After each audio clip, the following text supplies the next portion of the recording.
What's up, everybody? It's your favorite Izzy a male, Izzy a female's favorite nerd, and today we are looking at Mastermind Creations Reformatted Nitro. We're going to do something a little different today. We're going to try to keep this video as short as possible because it's a remold that we've already looked at, and in the future I'm going to try to do this continuously. This is on loan to me from Extra Zero, member of the Cool Table Network, on the show Breaking the Mold, which you should check out on iTunes or YouTube. We'll start with accessories. There's not much to talk about. Namely, this gun, which has a fair share of paint on it, the red and the gold. As you saw in the opening footage, he holds it just fine, and it plugs into the top of the vehicle. Detailing-wise, there's yellow, blue, white, and gold paint on the head, all done clean throughout. A use of translucent plastics, red and blue paint on the abdomen, as well as the gray paint down below on the lower abdomen and pelvis. An awkward but clean gold stripe on the shoulder, some gold detailings on the forearm, nice sharp blue paint on the thighs, very sharp white and gold paint done on the lower legs, including the feet. The head is on a ball peg with limited up but good down and decent side to side. The shoulders are on a double hinged universal joint, which gets you the arm all the way out. You can get it close to the side and you can spin it around. Bicep swivel and a redundant forearm swivel, double jointed elbow, wrist swivel with a limited up and down, fingers on a base pin knuckle with the index finger being individually articulated. Waist swivel, universals for the hips that are tensioned forward and back for the full Monty, and soft ratcheted out to the side for the full Van Damme. Thigh swivel built around the bottom of the universal, single hinge knee that gets you past 90 degrees. The ankles are on dual hinges, sitting one on top of the other, that acts somewhat like a universal to get you an ankle tilt up,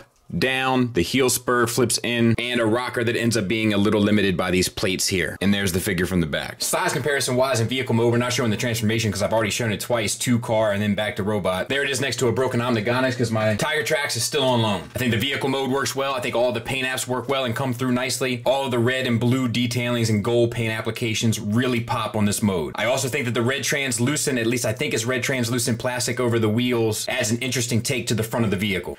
Rolls like a champ and pretty much does its job. Size comparison wise, boom, bang, pow, bam. Final thoughts wise, let's go ahead and get the sex issue out of the way. The character was male in Nitro Convoy in one iteration of Cybertron, and then female in Override in the American iteration of Cybertron. They decided to go with a male representation here, mainly in my opinion, because they wanted to get more of a bang for their buck with their hot rod mold. And this is a constant issue that I'm talking about with MMC and their business practices. Doing everything that they can to shoehorn one character into a mold they already have ready, whether or not that character necessarily makes sense for that mold. All the reformatted line tends to base itself largely off of the IDW series. In the IDW series, the character is female. I think they should have gone ahead and represented the character as a female for this line. I'm just a fan of staying consistent with what precedents you set as a company. My other issues are minor. Limited ankle rocker because they couldn't adjust that one flap to get out of the way of the ankle. And the side spoiler pieces have a tendency to fall off.